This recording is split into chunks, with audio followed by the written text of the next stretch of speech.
Hello বন্ধুরা, তোমরা সবাই কেমন আছো? আশা করি যে যেখানে আছো অনেক সুস্থ আছো, ভালো আছো। তো তোমাদের আশীর্বাদে আমিও কিন্তু অনেকটাই সুস্থ আছি আর ভালো আছি।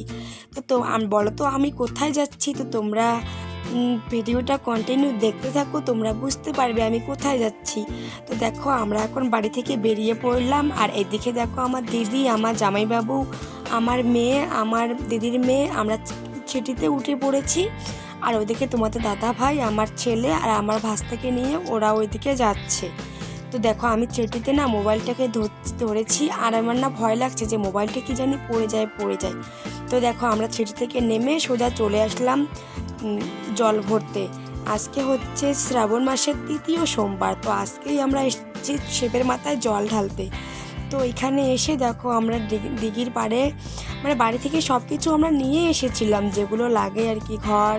ঘরটা কিনে নিয়েছি, বেলপাতা, ফুল, বেল, যত কিছু লাগে সব কিছু নিয়ে এসেছি। তো এইদিকে দেখো আমরা এসে ভাবছি যে বাবা এত ভিড় হয়েছে আজকে, দেখো অনেকটাই কিন্তু ভিড়। কি বলবো, তার মধ্যে এতটা যে গরম পড়েছে কোনো বলার মতো কোনো ভাষা নেই।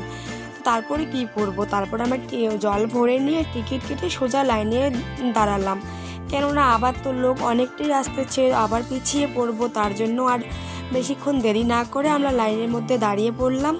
আর আমি প্রত্যেকবার কিন্তু লাইনে দাঁড়াই না, আমি সোজাসুজি ওইদিকে মানে ওই বাইপাস করে আমি মানে যেদিকে মন্দিরের সামন দিয়ে কিন্তু গিয়ে আমি এসেই জল ঢালি। তো এবার আমার দিদি বলল যে না দাঁড়াই, শিবের মাথায় জল ঢালবি তো একটু কষ্ট না করলে কেষ্টা মিলবে কী করে। তার জন্য ওর সঙ্গে তাল মিলিয়ে আমিও লাইনে ঢুকে পড়লাম। আর দেখো গরমের মধ্যে কীরকম করে দাঁড়িয়ে আছি।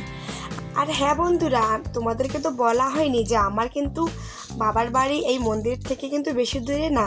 তো আমি কিন্তু আমার বাবার বাড়ি থেকেই শিবের মাথায় জল ঢালতে এসেছি আমার দিদির সঙ্গে।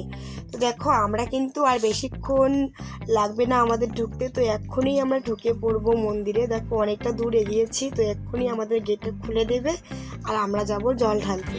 তো দেখো এতটা যে ভিড় হয়েছে, দেখো অনেকগুলো করে লোক ঢুকিয়েছে। তো ওগুলো যেগুলো উপরে উপরে উঠেছে তারা কিন্তু লাইন 3 পাক করে ঘুরে তারপর কিন্তু জল ঢালছে। তো দেখো আমরা ঢুকে পড়েছি এখন, আর আমি কিন্তু পুজোটা দিয়ে আসলাম, দিয়ে এসে ক্যামেরাটা করছি, কেননা আমার ক্যামেরা ধরার মতো কেউ ছিল না। আমি আমার দিদি একসঙ্গে গিয়েই পুজোটা দিয়ে দিলাম। তো ওই জন্য বাইরে বেরে আমি ক্যামেরাটা করে নিচ্ছি।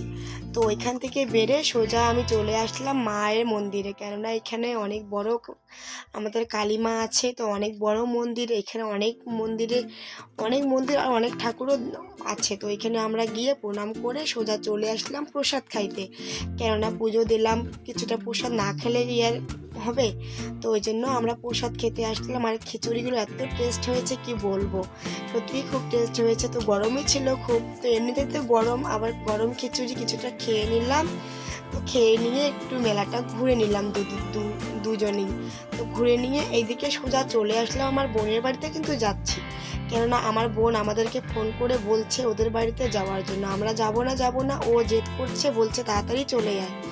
তো সবাই চলে এসেছে, আমার বর, আমার জামাইবাবু, ছেলে মেয়েরা সবাই চলে এসেছে। তো আমরা দিদি আর আমি দুজনে পুজো দিয়ে এখন আমরা ওদের বাড়িতে আসলাম। আর এসে দেখি আমার বোন কিন্তু রান্না করছে। তো ওই দেখো ও রান্না করছে, এখানে নিয়ে এসছে ওরা পাঁঠার মাংস 2 কেজি। তো আমরা বললাম যে আমরা আজকে নিরামিষ খাবো। তো ও বলছে যদি নিরামিষ খাস তাহলে আজকে থাকতে হবে। তো বললাম যে না রে, আমরা থাকতে পারবো না, এদিকে আবার যেতে হবে বাড়িতে তো না, আমার বাবার বাড়িতে যাব। তো বলছে যদি না থাকিস তাহলে খেয়ে দিয়েই যাবি। তো কী করবো, আজ আরও তো অনেকদিন পরে বোনের বাড়ি আসলাম, একটু তো জেদ করবেই। তার জন্য দেখো আমার বোন পাঁঠার মাংসটা রান্না করছে। আর আমার বোন না পাঁঠার মাংস খুব সুন্দর রান্না করে, কি বলবো, ওর সাথে সবজি না খুব টেস্টি হয়। তো দেখো ও রান্না করছে গরমের মধ্যে, আর বলছে দেখ তোরা আমি আজকে থাকবি। তো আমি কথা বলতেছি যে না বোনু, আজকে থাকবো না, বাড়িতে যেতে হবে, অনেক দিনে এসেছি বাবার বাড়ি, তো বাড়িতে যেতে হবে, এদিকে একটু তুই ছাড়িস না জন্য তো বাড়িতে একটু ঘুরতে আসলাম। ওইভাবে ওর সঙ্গে কথা বলে তারপর দেখো আমি বাইরে যাচ্ছি। আর ওইদিকে আমার দিদি দেখো বারান্দায় বসে ও কিছুটা রিলস বানিয়ে নিচ্ছে। আর ওকে দেখে আমি হাসছি যে তুই এরকম করে বসে রিলস করছিস, সেটা দাঁড়িয়ে করতে পারিস না। ওকে ওইভাবে বলে সোজা আমি কি করলাম বলো তো, তারপর না একটু বৃষ্টি চালু হয়ে গেছে। তো বৃষ্টির মধ্যে আমরা খাওয়া দাওয়া করে সোজা চলে আসলাম, অনেকটা কিন্তু রাত হয়ে গেছে এখন। তো আমি আর ভিডিও করতে পারিনি, কেননা বৃষ্টির মধ্যে ভিডিও করা হয়নি। তো দেখো আমরা এখন আমার বাবার বাড়িতে চলে এসেছি, আর এসে এখানে আমরা তো খেয়ে এসেছি, আমাদের আর খিদে নেই। তারপর আমার ঠাকুরদা ঠাকুমা খাবার জন্য আমি ভাত বসিয়ে দিয়েছি গ্যাসে করে। তো বন্ধুরা, আজকের ভিডিওটা এই পর্যন্ত। ভিডিওটা তোমাদের কেমন লাগলো অবশ্যই কমেন্ট করে জানাবে, আর চ্যানেলে নতুন হয়ে থাকলে প্লিজ সাবস্ক্রাইব করে পাশে থাকবে। ততক্ষণ তোমরা সুস্থ থেকো, ভালো থেকো, দেখা হচ্ছে পরের ভিডিওতে।